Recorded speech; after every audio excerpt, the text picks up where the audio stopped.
Welcome r/EntitledParents. I'm the queen of passive aggression.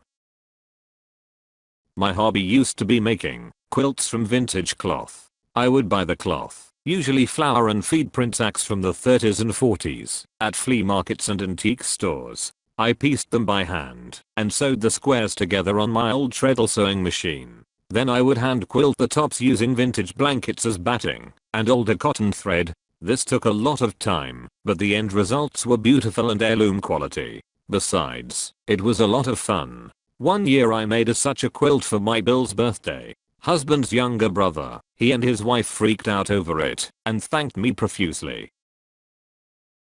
2 days later my mill walked into my house without even knocking. Her reasoning was that it was her son's house and therefore her right to do so. I had been super busy all day and had just sat down on the living room floor to play Super Mario Kart with my boys. I was surprised to see her. She usually avoided me if my husband wasn't around. She snorted at me when she saw me on the floor and asked me if this was what I did all day, and then added that it must be nice to have so much free time. I have always worked from home. You would be surprised at how many people think that this isn't a real job. Then she dumped a bunch of fabric swatches out of a bag onto my sofa. Before I could ask her what she was doing, she started telling me that she wanted a quilt like the one I made for Bill, but she needed hers to be bigger and with these colors. Oh, and she wanted new cloth, not that old junk. She brought these swatches so I would know what to buy for her quilt. At first I was too stunned to speak up. Then I was too angry to trust my mouth. My 2 boys never liked this woman and they scrambled to their feet and ran out of the room. I envied them for this because I was stuck facing this cow alone. This woman had always been as awful to me as she could. She had told my boys to their little faces that they were not her grandsons because they looked nothing like her son. She told her other grandkids this too, so we weren't singled out. She had told all of her 5 sons that she would only recognize her daughter's kids because she knew those were her grandkids. She only claimed the other grandkids as hers when she wanted to look good around other people.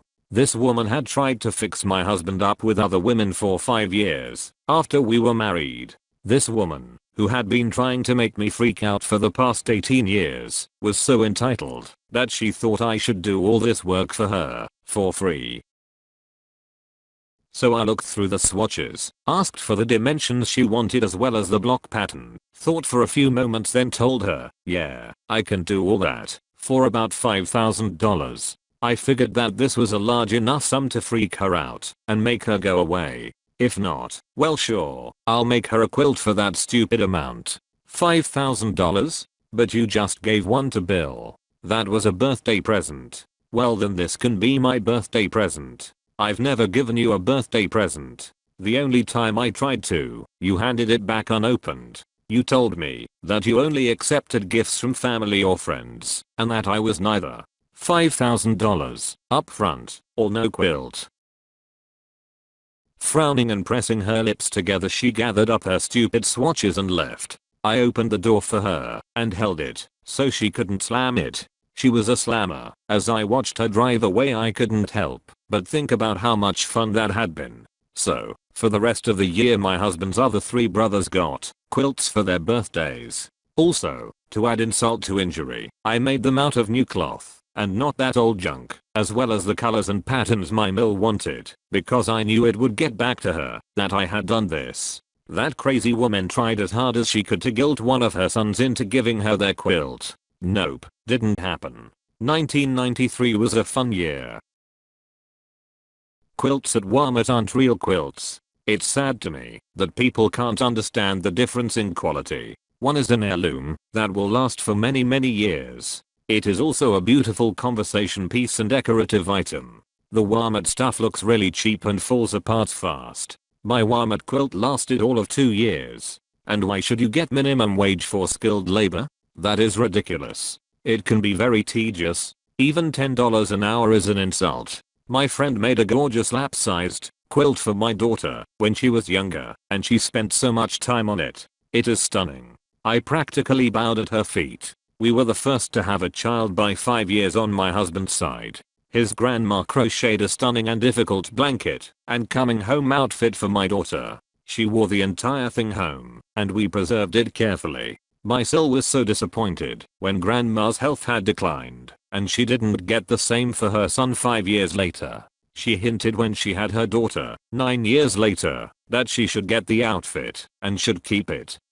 But we carefully preserved it in case my daughter has a girl someday, so her daughter can wear it home.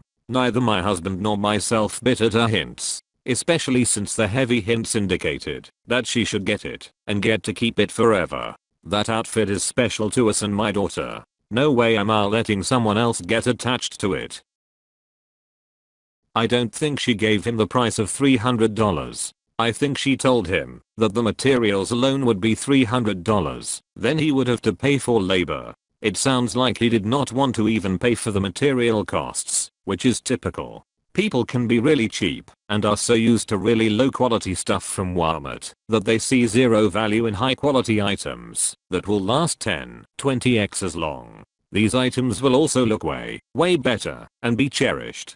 There are several threads in craft forums on Reddit where people wanted something for $50 when materials alone would cost $300. They literally expected women to take a loss on materials and not get paid for labor. It's so sad.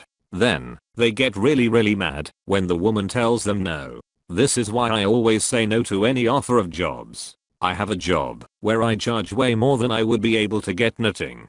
It is specialized and very profitable. I'm not working for pennies and losing money to make some dude who wants to buy his girlfriend something handmade at my expense. Just no. First award I've given on Reddit. The sheer cheek of her. So satisfying at the end though. I once had a coworker who was a massive twat toward me, such as insulting my hobbies and interests, and giving me shit for not smoking or doing drugs. Oh, and mocking me for being upset when my granddad had cancer. Out of the blue, after I came back from holiday once he asked me to drive him to a party, which would have been a 3 to 4 hours round trip, on a weekend. He was genuinely offended when I refused. Only wish someone else had asked afterwards, and I said yes right in front of him. I'm sorry but I don't understand why no one seems to lock their doors. Constant stories of horrible mill just walking in their doors and wrecking havoc. Get deadbolts, chain locks, front door cameras. They should not be allowed to run amok through your houses. Lock your doors. Edit. Words hard. I wonder how well alienating 5/6 of her children and their children is going to work out in the long run, because either A, the daughter is clueless to how preferred she is, or B, the daughter does know and is a spoiled brat who will stop pleasing mother when it becomes inconvenient to her. Also, kudos on shutting that entitled shit down, as it seems to have started a bit of a chain reaction amongst the family to do so as well. Bows in homage to the queen. Edit. My very good friends are a husband and wife quilting team. He designs the tops, cuts, and pieces them. They assemble the quilt as a team, and then she does all the quilting. They only give their quilts to family and friends as gifts. I've told them that, based on the materials, hours, and creativity involved, they'd have to sell them for thousands. I'd say your $5,000 estimate was generous to your monster-in-law.